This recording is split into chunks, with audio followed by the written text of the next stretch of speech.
شاهکاری‌های ادبیات جهان، بهترین نمونه‌های نظم و نثر جهان. شاهکاری‌های ادبیات جهان، نیروبخش معرفت، شکوفایی شعور و پرتوافشانی فروغ فضل و حکمت در خانه دل شما. از ارمغان معنوی شاهکاری‌های ادبیات جهان بهره‌مند شوید. شاهکاری‌های ادبیات جهان از رادیوی فرهنگ.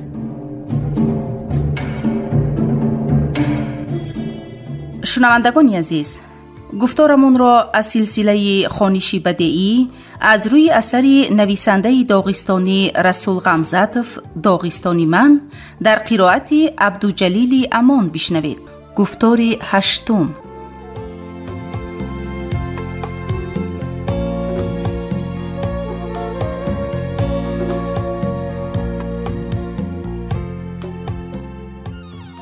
موضوع: در را نشکن، با کلید بی‌ملال گشاده می شود. کتیبه در: نگویی که به من موضوع دهید، بگویی که به من چشم دهید. مصلحت به نویسنده جوان. رفیقان عزیز، من بس آرزوی نویسندگی دارم، لیکن نمیدانم چی نویسم. به من موضوعی مهمی زمانوی یافته دهید. یک کتابی کار کلان می نویسم. جوانان اکثرا با چنین التماس به اتفاق نویسندگان و اداره مجله و روزنامه ها به خود نویسندگان مراجعت می نمایند. به من نیز این گونه مکتوب ها می آیند. به پدرم هم می آمدند. او در این خیل حالت ها سر جنبانیده می گفت: جوانی خاندار شدنی، اما بدی کار این که نمی داند کی را گیرد. یگان دختر را تکی چشم نکرده است، نمی داند به حوله کی خواستگار فرستد. یادداشت: باری به اتفاق نویسندگان داغستان از ابوطالب مکتوب آمد. شاعر در مکتوبش خواهش می نمود که او را به اهالی دوردست کوهستان به سفری یک ماهه ایجادی فرستند. در مجلس ریاست از ابوطالب پرسیدند که او چی نوشتنی و در کدام موضوع نوشتنی است. شاعری کهنسال به قهر آمد و گفت: صیاد از کجا می داند که با او خرگوش می افتد یا قاز، گرگ یا روبه کار کلان؟ آیا جنگاور پیشکی می داند که در کارزار چه قهرمانی می کند؟ در آن مجلس من اشتراک داشتم. سخنان ابوطالب در دلم نقش بسته ماندند. من به رفتاری کسانی که از نقش‌های ایجادیت نقل کنید گویان نویسنده را بیزار می کنند همیشه در حیرتم. البته نویسنده نقشه عمومی کار خود را فکر کرده می گردد. شاید نوشتن رمان یا تریولوگیا اثری سیگانه را به نقشه گرفتن ممکن باشد، اما شعر ناگاه چون مکافات می آید. کار شاعری را به نقشه انیق و دقیق در آوردن نمی شود. مثلا چنین نقشه کشیدن ممکن است که امروز ساعت 10 پگاه دختری در کوچه دوچار آمده را دوست خواهند داشت، یا اینکه پگاه ساعت 5 بیگاه یگان نابکار را بد خواهند دید. شعر مانند گلهای چمن روی حولی نیست که کدام را خواهی پیش نظرت آید و جستجو کردن حاجت نباشد. شعر مثل گلهای صحرا و مرغزار و کوه هاست که آنجا در سری هر قدم گلهای پدید می آیند که یکی از دیگری رعناتر و زیباترند. احساس موسیقی را به وجود می آورد. موسیقی احساس را. کدام اینها را اولین شماریم؟ مسئله تخم اول شده است یا مرغ هنوز حل نگردیده است. همچنین نویسنده موضوع را به وجود می آورد یا موضوع نویسنده را. موضوع تمامی عالم نویسنده، تمامی وجود نویسنده. بی موضوع نویسنده نمی شود. هر نویسنده موضوع خود را داراست. تفکر و احساس پرنده باشد، موضوع آسمان است. تفکر و احساس آهو باشد، موضوع بیشه است. تفکر و احساس نخجیر باشد، موضوع کوهسار است. تفکر و احساس راه باشد، موضوع شهر است که این راه به آن شهر میبرد. موضوع من وطن، آن را جستجوی و انتخاب کردن من حاجت نیست. وطن را به خود ما انتخاب نمی کنیم، بلکه وطن از اول ما را انتخاب نموده است. عقاب به آسمان و آهو به کوهساران و ماهی به دریای صاف شوخاب و هواپیما به ایرودرام نمی شود. همچنین نویسنده بی وطن نمی شود. عقابی که در بین مرغان خانگی کاهلانه می گردد عقابی بی هنر است. بوزی که در رمه کالخاز است بوزی کوهی نیست. گلماهی که در درون شیشه آب شنا دارد گلماهی نیست. هواپیمایی که در آثارخانه است هواپیما نیست. همچنین بلبلی که خواهش ندارد بلبل نیست. باز در باب موضوع، از آوان بچگیم یک منظره برایم عزیز است. همین که تیریزچه خانه پدرم را می‌گشادم، در نظرم چمنزاری فرح فضای جلوگر میشد، گویا که در دامن اول دسترخوان زیبای گسترده باشند. شاخه‌های اطراف بر سر چمنزار سرخم کرده‌اند. از قبط شاخه‌ها پیرهه‌های پرپیچ و تاب نمودارند که در بچگیم آنها مار را به خاطرم می‌آورند. دهان غارها همیشه دهان حیوانات وحشی را به یادم می‌آورد. از پس یک قطارگوی دیگری می‌نمود. کوه‌ها گرده تیره و به مثال کوهان شتر پخماق می‌تافتند. اکنون می‌دانم که در سوئیسری یا نپال بر این جایها منظره‌های زیباتری هست، اما کجای روم چه زیبایی‌های روی زمین را بینم، چیزهای دیده خود را با منظره آوان بچگیم با صورتی که در چارچوبی تیریزچه پدرم جا گرفته است مقایسه می‌کنم و تمام زیبایی‌های عالم در پیش آن هیچ می‌شود. اگر با یگان سبب من چنین اول و چنین منظره نمی داشتم، اگر همه آن زیبایی‌ها در لوح خاطرم نقش نمی بستند، تمام عالم برایم تنی بیجان، دهانی بی زبان، چشمی بی گوهر، لانه‌ای بی مرغ می بود. این گپ‌ها چنین معنی ندارند که من موضوع خود را در حدودی تنگ اولم خانم نگاه می دارم و اطراف موضوع مقدس خود را با دیواری بلند پیچانیده می گیرم. زمین می شود که با جفت یک قبطی تنکش را برداری، از تکش سنگ می براید. زمین می شود که هنوز جفت نکرده سنگهایش نموده می استد. این خیل زمین را من مهنت صرف کرده کارم نمی کنم، زیرا می دانم که از آن حاصل فراوان نمی روید. من نمی خواهم عشق وطنم را در بند اندازم یا مانند اسبی که خوب کار کرده است و اکنون باید در یلنگی سرعلف چرد کشان مانم. من جوزی از دهان اسب می برارم، به گردن گرمی عرق آلودش نوازشکارانه تب تب می زنم و می گویم بیره علف خور قوت گیر. در مهری به وطن داشتن من یک نوع آرامی و نکویی هست، آنچنان که اسبی آزاد دارد. من تمام واقعات عالم را در بونم، اولم، داغستانم در محبت وطنم جستنی نیستم. برعکس، محبت وطن را در تمام واقعات عالم و تمام گوشه و کنارهای آن میبینم. به همین معنی موضوع من تمام عالم است. یاد دارم که در شهر دور و عجیب و غریب سانتیاگو یک سحر از جیغ زدن خروسان بیدار شدم. از خواب بیدار شده چند لحظه پنداشتم که در اول خرد خانه هاشون سنگین خوابیدم. همین طریق خروسان سانتیاگو موضوع من شدند. در ژاپن در شهر باز هم زیباتری کاماکورا در مراسم انتخاب ملکه حسن اشتراک داشتم. نازنینان ژاپنی از نزد ما قطار قطار می گذشتند. من آنها را به اختیار با آن نازنین یگانه خود که در ابرستان است قیاس می نمودم و آنچه را که ملکه من داشت در اینها نمی دیدم. همین طریق نازنینان ژاپنی و حتی ملکه حسن ژاپن موضوع من شدند.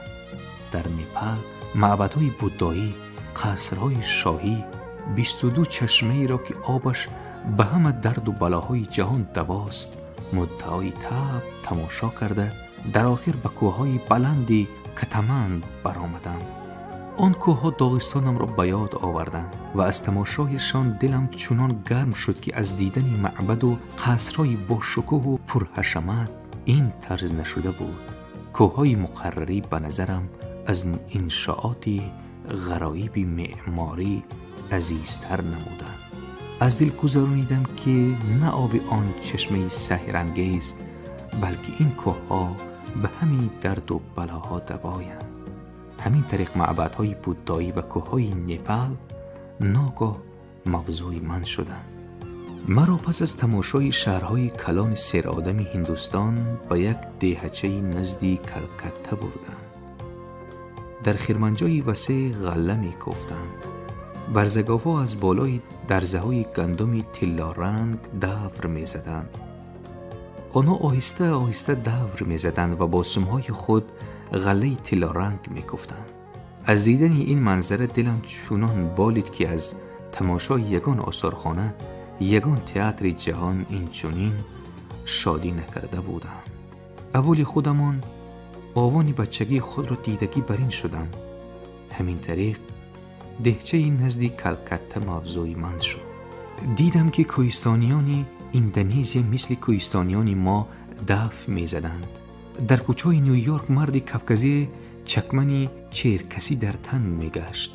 در استانبول و پاریس کوهستانیان غمگینی جلایی وطن کرده استقامت دارند و آنها بدبخت‌ترین آدمان روی زمینند.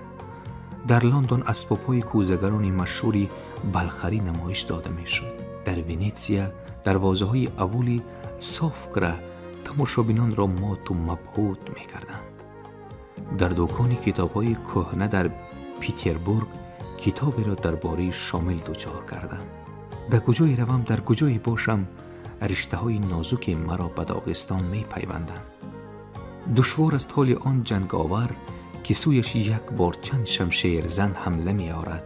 او خود را هم از پیش و هم از خفا مدافع کردن نمی تواند. اگر شخصی باشد که جنگاور تخت پوشت بر آن دهد، کارش آنقدر بد نمی شود. جنگاوری چالاک به شخ تکیه نموده 2-3 دشمن را زده می افتاند. داغستان برای من چنین شخ است. در لحظه های دشوارترین به من مددگار می شود.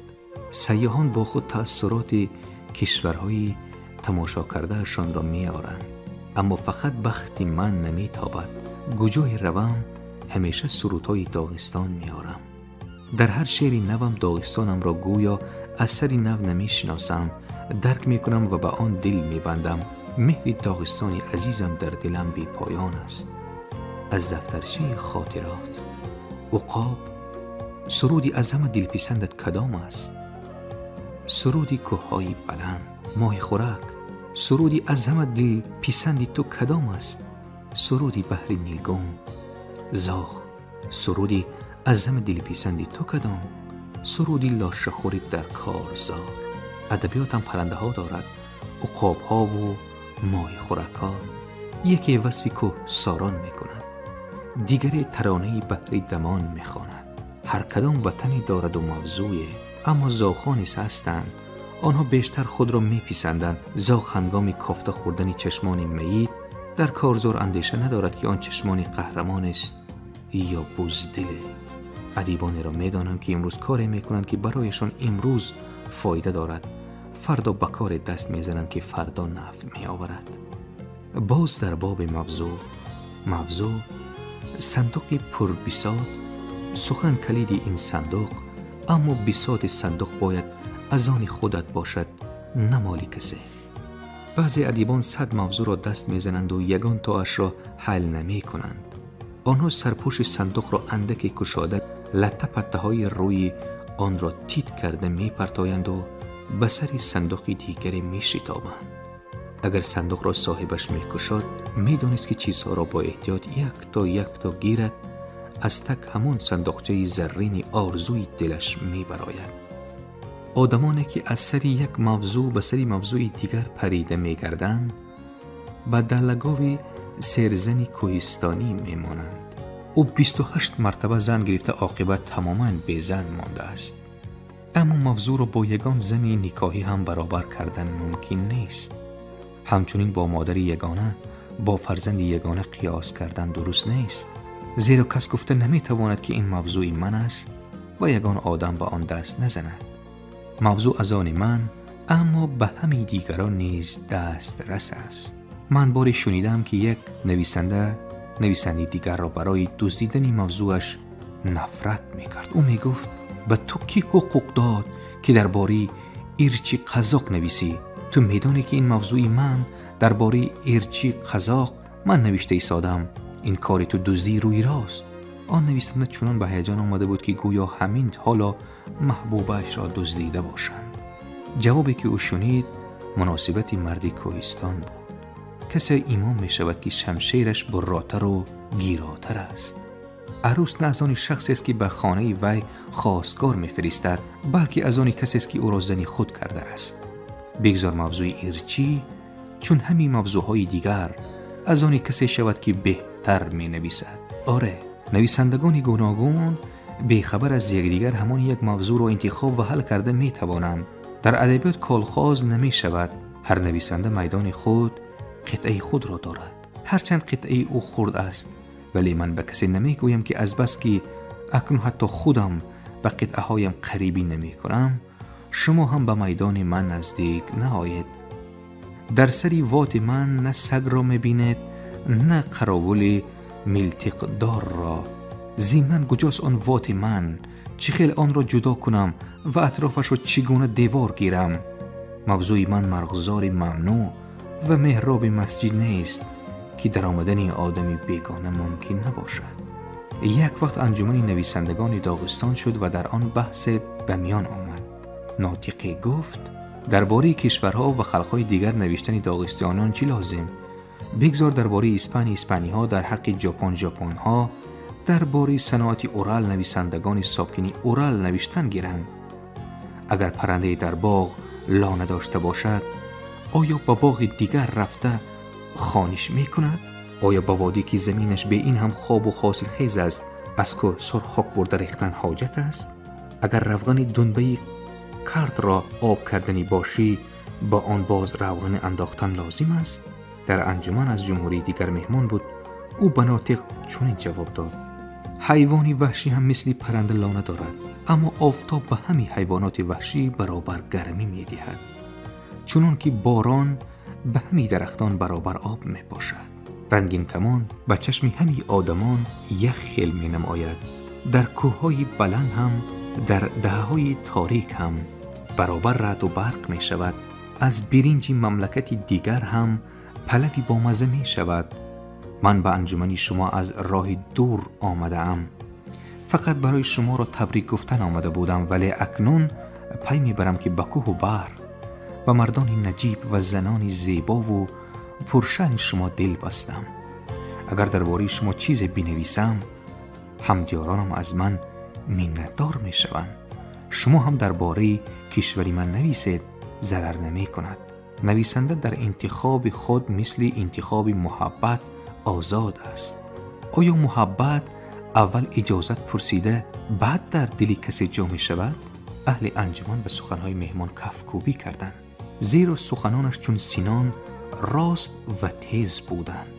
اما هنگامی که من هم چپک می زدم و به گفته‌های او قریب پر راضی بودم، چنین اندیشم آرام نمی گذاشت. درباره مملکت به خلقهای دیگر نوشتن خوب است، اما پس از آن که در موضوع خود استاد شدی. داغستان خرد من و جهان بزرگ من، دو نهرچه‌ای که به وادی رسیده یک می شوند. دو دانه اشک که از دو چشم برون آمده به دو بری رو جاری می شود. نتیجه غم یا شادی یگانه است. اشک بر رخساره شاعر چکید، هم بر روی راست هم بر روی چپ. بود از اشکش غم و شادی پدید، اشک هجران بود و آن اشک غضب. این دو قطره اشک آرام اشک صاف، تا فرو غلطیدن خود ناتوان. چون بریزد شیر خیزد به خلاف، آتش و طوفان دمد در یک زمان. داغستان خرد من و جهان بزرگ من، این است حیات من، سرود من، کتاب من و موضوع من. عقابی که از سری شاخه‌های بلند پریده به وادی‌های دامن فراخ نمی رود، عقابی بی‌هنر است. عقابی که از وادی‌های دامن فراخ به سری شاخه‌های بلند بر نمی گردد، عقابی بی‌هنر است. کاری عقاب آسان، وی که از روزی ازل عقاب است، حتی خواهد هم نمای خورک شده می تواند و نزاخ. ولی مثل عقاب شدنی نویسنده که از روزی ازل صفتهای این پرنده نیک خصلتی بیباک را ندارد محال است. شخصی را که قاموس نواخته نمیتواند در جایهای ما تسلی داده میگویند هیچ گپ نه، در آن دنیا یاد میگیرد. چقدر نویسندگانی هستند که از روی محبت یا نفرت نه، بلکه تنها از روی شامه خود به دست قلم میگیرند و کاغذ سیاه میکنند. آخر مهمان هم که به اول می آید و کدام حولی در آمدن را اندیشه می کند، از بوی دود موری به خود حوله را انتخاب می نماید. از موری بوی زغاره می آید، از دیگری بوی گوشت گوسفند. آخر داماد شونده هم بعضا از دو دختر که یکی تهی مغز است و دیگری عاقله تهی مغزش را انتخاب می کند اگر وی سرپولتر باشد. آخر نویسندگان نیز هستند که در چه خصوص و درباره کدام مملکت اثر نوشتن برایشان فرقی ندارد. آنها به سوداگران مانند که هرچی دورتر روم مالم را همان قدر قیمتتر پول میکنم گفتنی گمان دارند. این قبیل نویسندگان پرخلش نام دختری را به خاطرم میارند.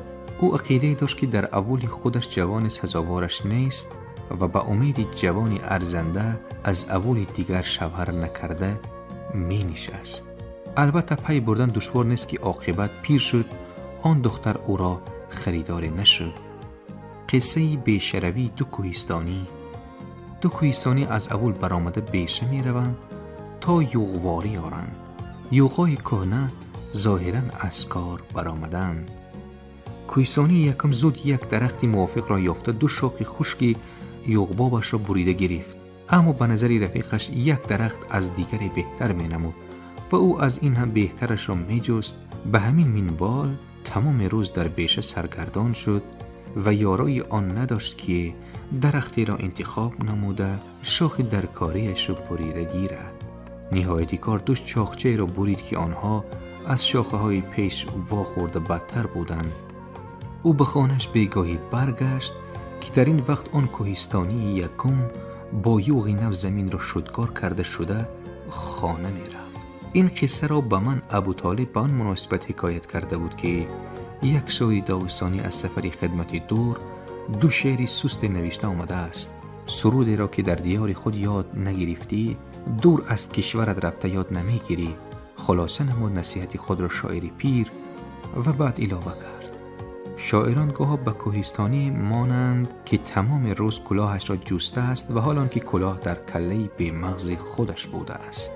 باز در باب موضوع روز من نخستین بار بونه خود را ترک گفته سیاحت اختیار نمودم. مادرم به تکی تیریزه چراغ در آگرانده ماند. من قدم می زدم، تاب خورده قفا می نگریستم، باز قدم می زدم و می دیدم که چراغ خاندان عزیزم به من از قبط هوای تومن و تیره چشمک می زند. چراغی تکی تیریزه چه همه سالهای من جهان را می گشتم چشمکم می زد.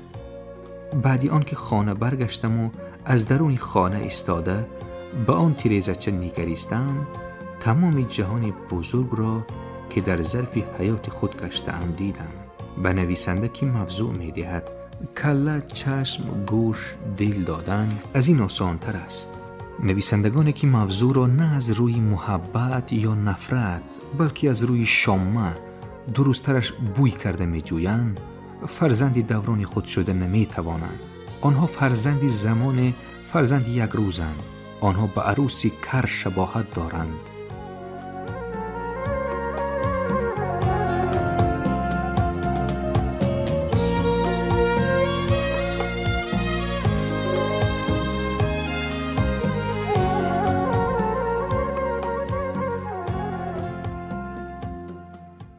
شنوندگان عزیز، یادرس می شویم که شما گفتارمان را از سلسله خوانشی بدیعی از روی اثر نویسنده داغستانی رسول غمزاتوف داغستانی من در قرائت عبدالجلیل امان شنیدید.